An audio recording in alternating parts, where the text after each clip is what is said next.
นะบอย ครับ ทำไมฟันปลาเป็นสีแดงอ่ะ ตามกินหมากกอมตามกินหมากกอม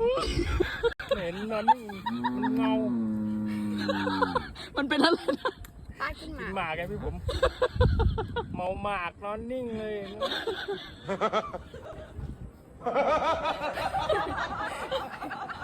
ปลากินหมาก เก็ตไหมก็หอม ไม่เคยเห็นไม่เคยเห็นเลย จำไว้นะ มาดูนี่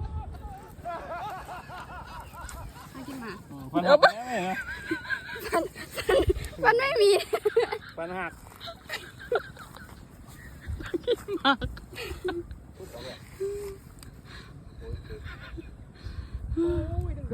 เข้าใจนะ ไม่คนแก่ๆกินหมากก็ฟันหักเหมือนกันถ้าเดี๋ยวยาเดี๋ยวบางทีร้านนี้นะจะไปทำการนี่เลยด้วยนะ อุ้ย จะ